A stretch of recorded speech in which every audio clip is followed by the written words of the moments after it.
Welcome to AHA's Human Conversations, our podcast where business, culture, and humanity come together.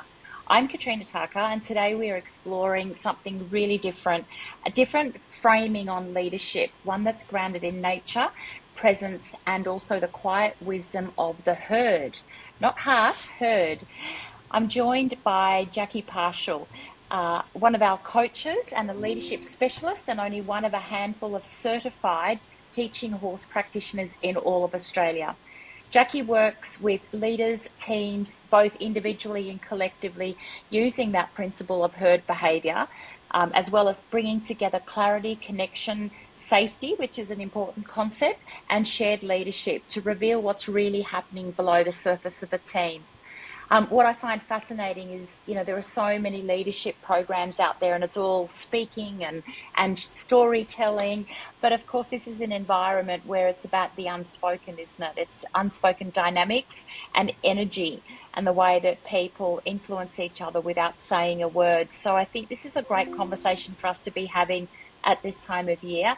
There's so many people and teams that are feeling very, very stretched and in need of something restorative. So a well-timed conversation with a very, very unique person. Welcome, Jacqui. Thank you, Katrina. It's lovely to be here. So let's crack straight into it. Time is precious, as we are saying. I've known you for many, many years. Yeah. You've worked in, executive environments, corporate environments for a long time. But this place that you find yourself now in terms of equine guided leadership is quite unique. So tell us a little bit about how you got to be here from the places that we've worked earlier. Well, I think my view has been shaped by watching what happens to people when certainty disappears. And when leaders feel pressure, they often grasp for control or expertise.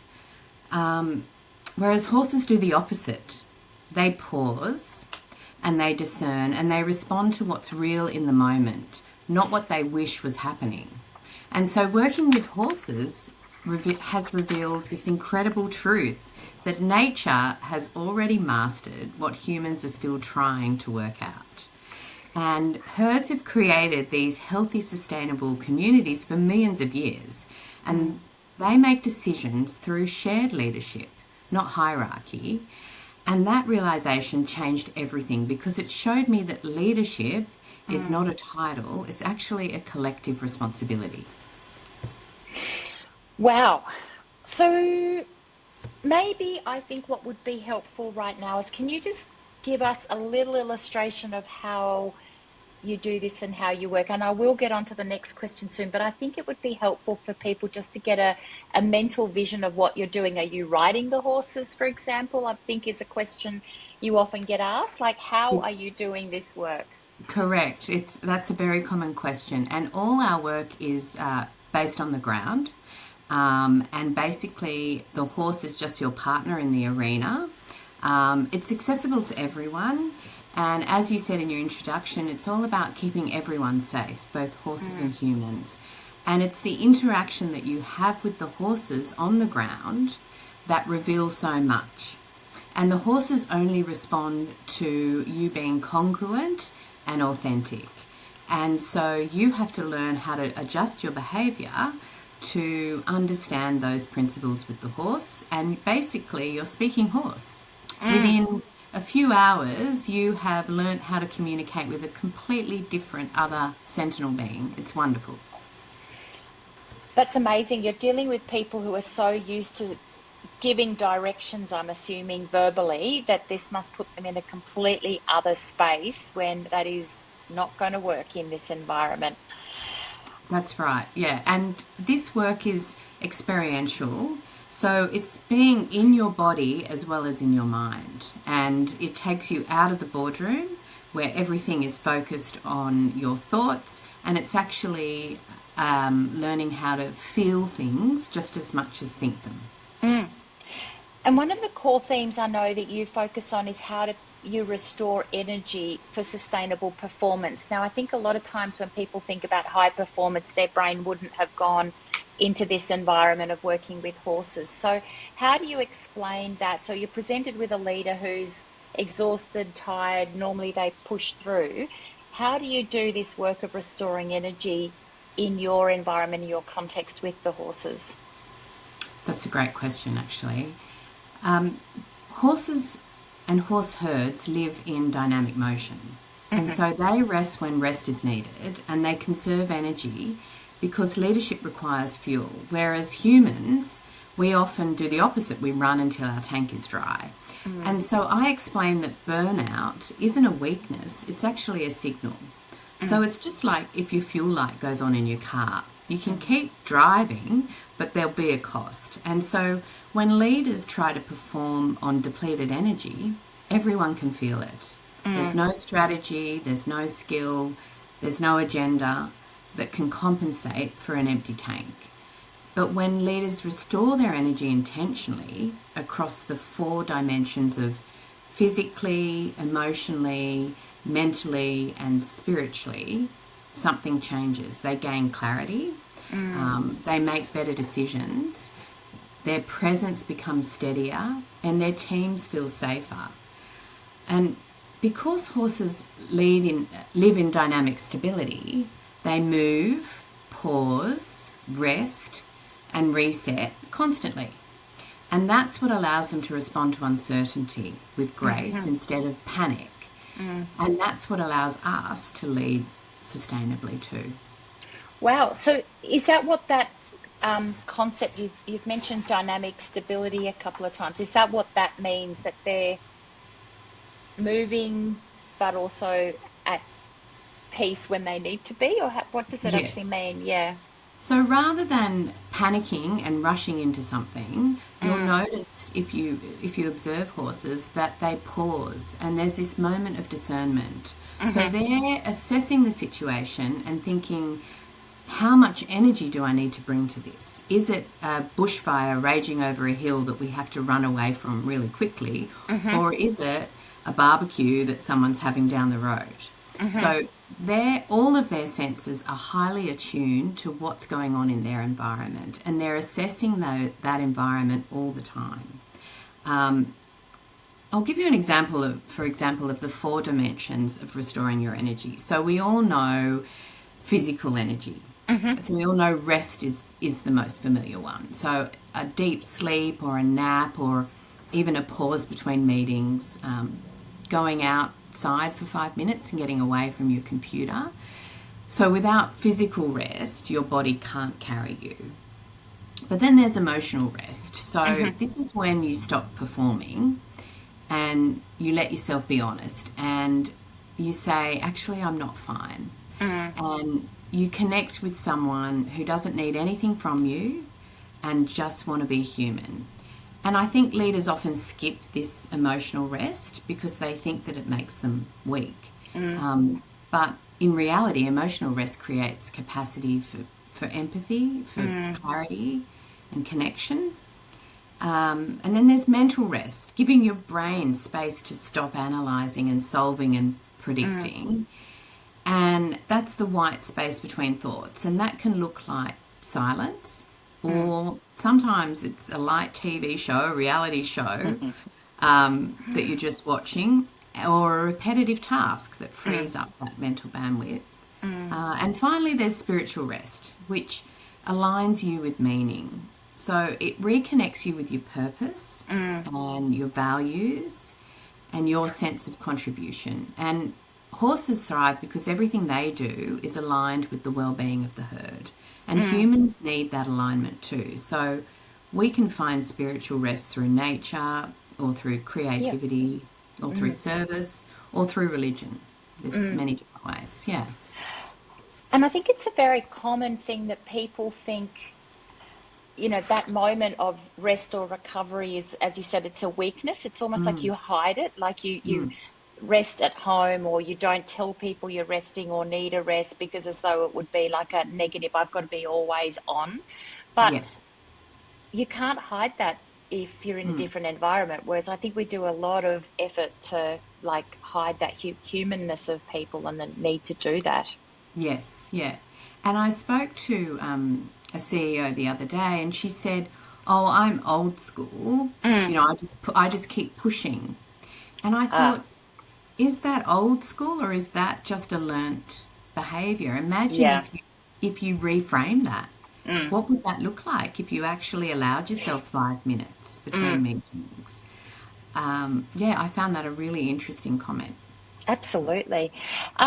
We've talked a lot about people like leaders as individuals, but I know the work that you do is really important for teams as well. So, how does the herd behavior work translate to team functioning? And how does a healthy herd teach us about shared leadership? Like, what's the transition there? Well, a healthy herd teaches us that leadership is actually a collective act. It's Mm. not a solo performance. And in an aligned herd, you'll see that leadership shifts fluidly between the front, the middle, and behind. Mm-hmm. And it's based on who has the best vantage point to look after the herd in that moment. Mm-hmm. So every horse shares responsibility for the health, harmony, and unity of the herd. Mm-hmm. And those leading from the middle constantly notice what others might miss. There's Mm-hmm. signs of threats from the side or opportunity or misalignment. And there's an unspoken contract between the leadership horses of safety, which says, I will respond to what you notice Mm. and you will respond to what I notice. So, psychological safety in herd terms is built through consistency and congruence. Mm-hmm. And if a leader's inner and outer signals align, then the herd feels safe. And when they don't, the herd won't follow. Mm-hmm. So teams learn that shared responsibility of shared leadership requires listening deeply, being willing to change positions, and trusting others to carry the responsibility when the moment actually requires it. I'm not sure that I can actually think of any teams that do that Yeah, well.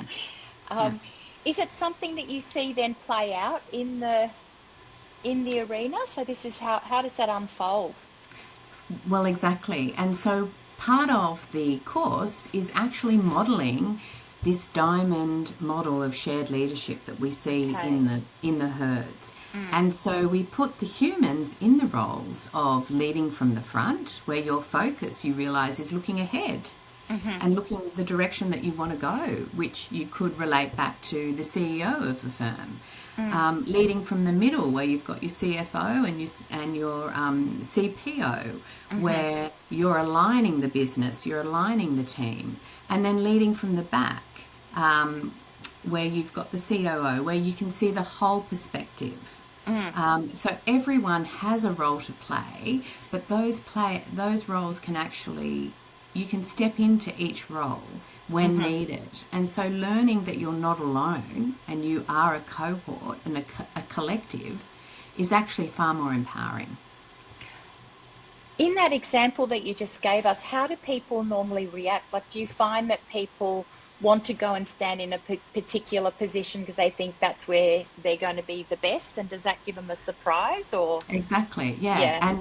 And we ask that question and people are actually very clear on where they feel comfortable Wow. and Okay. where they don't feel comfortable. And and it's quite fascinating to see people say, I actually like being in this role. Mm-hmm. And some people are surprised that they enjoy that role and they Mm. would have thought a different role. And Mm. also, when you mix up the roles, you see the reaction of the horse because the horse is only responding in the moment Mm. to the information that they're given. Mm. And sometimes it doesn't work and the horse Mm-hmm. won't budge. And Mm-hmm. other times it's very fluid and the horse is willing to follow and be part of the group. And Mm-hmm. so it reveals so many different aspects of your leadership team in that moment. Mm, absolutely. And as we've said a couple of times, this is all unspoken, which is what I find so fascinating about this. Based off what you've observed, what do you think are some of the common like signals or hidden dynamics that teams are displaying, but maybe their leaders are missing? Like what have you learnt that leaders are not seeing or hearing or doing from the work that you do?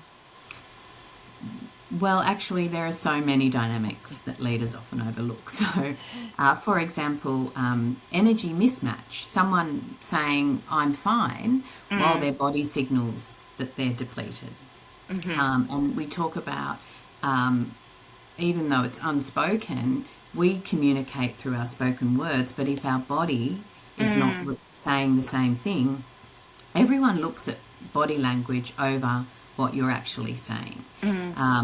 Unclear direction. If a team is moving but they're all not moving in the right direction, they're all thinking that they're meant to be doing something else.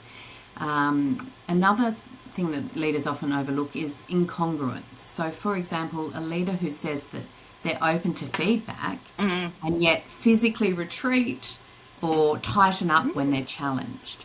Another one is unacknowledged tension, side conversations in the office, subtle avoidance, or eyes flicking to the real influencer in the room rather than them.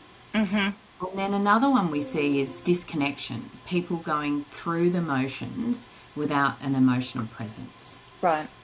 So they're probably the main dynamics that we see. And horses respond instantly to these signals. And when they pause or pull away or speed up or refuse to follow, they are actually showing us what the team already feels but isn't actually naming. And so the arena then becomes a mirror, and it becomes completely non-judgmental and completely honest for the team in the arena. Yeah. I'd love to understand. So obviously the horses are just doing what's natural to them. You've Yeah. got your team and or leaders on the arena with them. And what's your role in this? What are you doing in these moments when you're doing this work together? So I'm facilitating the conversation between the horses and the team, and I'm just looking at the horses' body language and interpreting that for the team and Yeah. relating that back to the workplace. So every example that we that the horses show us, basically they make the invisible visible. They basically show up how you interact with one another, and I'm just facilitating those conversations. And it's the team that actually get the aha moments, which is lovely. The everyone loves real life stories. Take us through some of the most memorable moments that you've had in this. Like, what are some of those big moments where somebody, an individual or a team, have really like been surprised themselves? Well, actually, there are so many. Yeah. I just that's why I enjoy this work because it's so powerful. But I remember one senior leader trying so hard to look confident, and the horse just wouldn't budge. And then he exhaled and he said, "I'm actually terrified of failing my team." Wow. And his whole body softened when he admitted this. And the horse instantly stepped forward with him. And his insight was so beautiful. He said, when I dropped that mask and I actually became trustworthy. And another time I worked with a really fractured, exhausted team. And they were all trying to lead at once and they're all going in different directions and the horse just froze. And then one person reset their energy and they softened and they focused and they breathed and the horse started moving. And the whole team realized that when they stop pushing and they start aligning, that they all can move together. That's amazing because the words that those people have said to you, obviously, we think are impactful as humans, but the horse wasn't tuning in on that leader's words. So what are they reading? They're reading the energy and the breath, as you said. And then is there something else that they're reading off humans to get that understanding? So they're reading the incongruence between what they're feeling inside and what they're saying. And they're understanding that that person is actually not speaking the truth. And so they're not trustworthy. And so the horse can feel the moment that you shift from saying something different to what you're feeling inside. Wow. And so when you actually speak your truth, which is very vulnerable as a human, to say, actually, I don't know, or actually, I'm scared.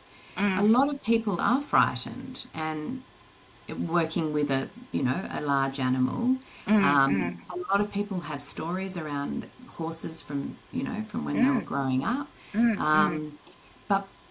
But when they actually articulate, actually I'm a bit nervous, a lot of the time you see the horse's body relax. And we show the participants the way that the horse's body relaxes and the way that we can read the horse's body language, because then that human is being congruent and the horse is going, okay, I can trust you.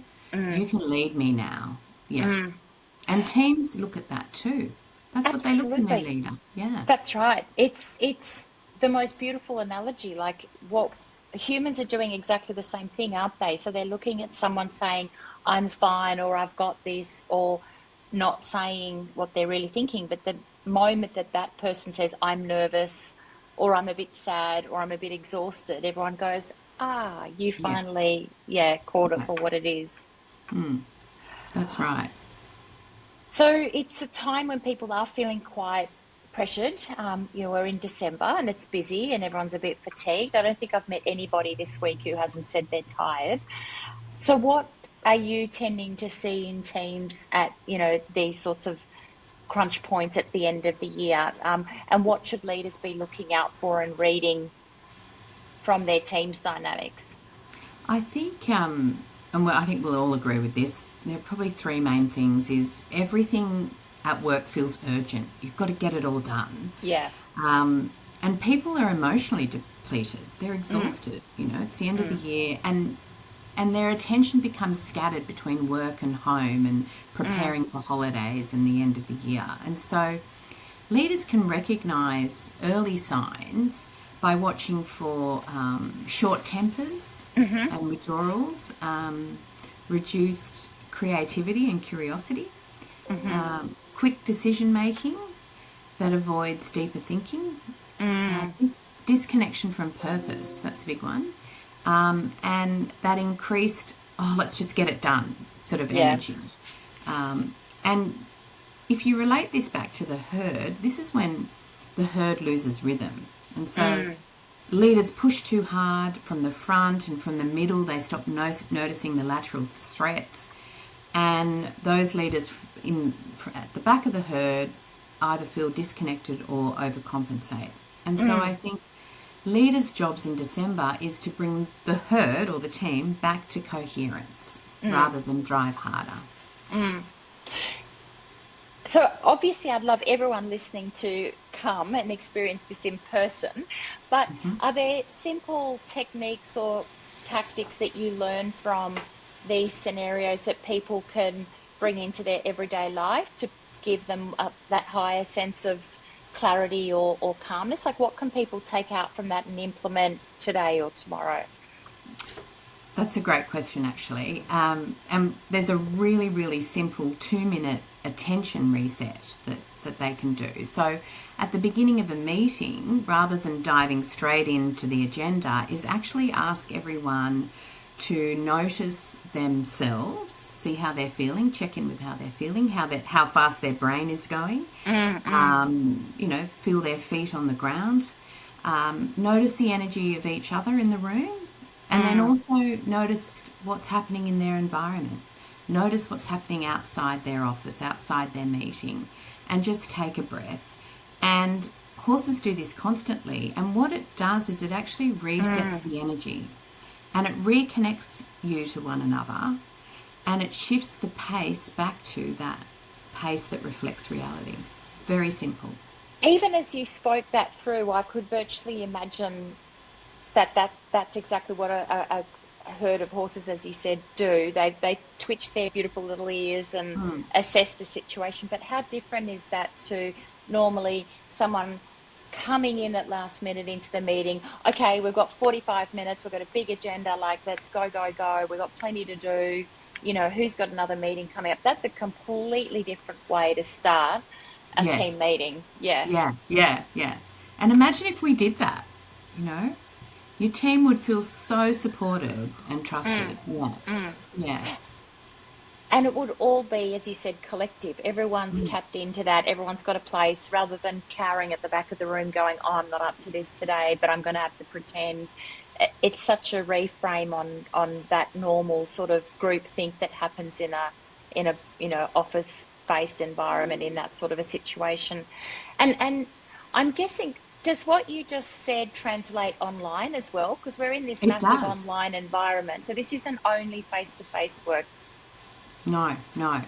And I think checking in with one another online is just as Mm, important. Yeah. mm, And noticing your environment as you sit there in your own space, whether you're working from home or in a different office, and just taking a breath before you dive into things. And I was thinking about how everything feels urgent at this time of the year, but imagine if mm, you, as the leader, said, okay, let's choose two things today that need to get done, mm, and mm, let's see, in the rest of our agenda, what stuff can we just pause on or mm, push back a bit? What is mm, less important right at this moment of time? So just taking even one thing out mm. might just allow people to take a breath too. Yeah. Absolutely. I reckon you get everyone's shoulders just like relaxing a little bit Yeah, at that point in exactly. time. So looking ahead, what's next? Like where do you go with this work? Is there something that you're wanting to explore in the new year that's Well, I'm actually very excited about the new year because 2026 is the Chinese New Year of the horse. Can you of believe it? course, So, absolutely. it's going to be a very exciting new year. And so I think there are two things that I'd like to explore, and that's expanding shared leadership as a real capability for leadership Mm, teams rather than mm, just a concept, mm, actually as a lived practice. mm, And secondly, exploring energy as a strategic leadership asset. So, exploring how mm, energy sets the pace and the presence and the restoration of energy as well, and how that shapes performance and culture and creativity. mm, Understanding that energy is no longer just a soft word, but actually mm, it's strategic. mm. And of course, it's continuing the conversations between horses and humans that reveal what's possible when we lead with more humanity. I think Mm. that's exciting too. Yeah. And I love your focus on the shared leadership because there is a tendency sometimes you hear people go, everybody can be a leader in this company. There's that everyone's a leader, but that's that very individualized sense of it when we hear that. Whereas you've Yes, just reframed that into that shared leadership, that the diamond is the pattern and the formation that brings shared leadership to life, as opposed to this like, run lanes in a running race and who's going to be the leader, which is a very, very different dynamic. So yeah. exactly. Yeah. And imagine if you had an elderly parent that was sick and you had Mm, to step away, or a child that was sick, or you're pregnant and you want to take maternity leave, or there could be so many different scenarios. Imagine if you could ask your leadership cohort to step it up and step yeah. in and Mm, just help you during that time, and mm, know that you were supported and you didn't have to look at your phone every 5 minutes while you were away from the office, right? Yeah. absolutely. Now, Jacqui, there's a question we ask everyone, which is imagine a great big billboard, like at the top of Oxford Street, the big Coca-Cola sign. If you could put one message on there for the leaders who drive by, what would you say? Oh, I'd love a billboard. That'd be so exciting. I think my message would probably say slow down, notice more, and Mm, lead with congruence. And I think when you do those three things, we lead from clarity instead of mm, fear, mm, and we connect as humans instead of roles, mm, and we move together, just mm, like the herd, towards what truly matters. mm. I think these are words that we really needed to hear, and we needed to hear them right now. I hope people are slowing down and listening in a very calm environment, not rushing. And maybe even if they have to listen to this twice. I think even your voice is just so calming that it's Thank you. it's exactly what we needed to talk about. You've given us a really important reminder that, leadership isn't just the things that we say and do and the actions. It's so much more. It's about those signals and the way we show up and the energy and how the whole herd feels, as you said. I think there's some important messages in here. For everyone listening, look up Chiggy Leadership. Thank you. Jacqui's a wonderful part of the AHA Collective, our group of coaches that are amazing, and they do such unique work. And I love what everybody does individually and brings to this. And make sure you listen out for our next podcast, which will bring another reframe into it. Maybe we'll find people working with all sorts of different animals. I'm not sure what else is out Nice. there, but Yeah. let's find them. Thank you, Jacqui. Have a Thank wonderful you, day. Katrina. You too. Thank you.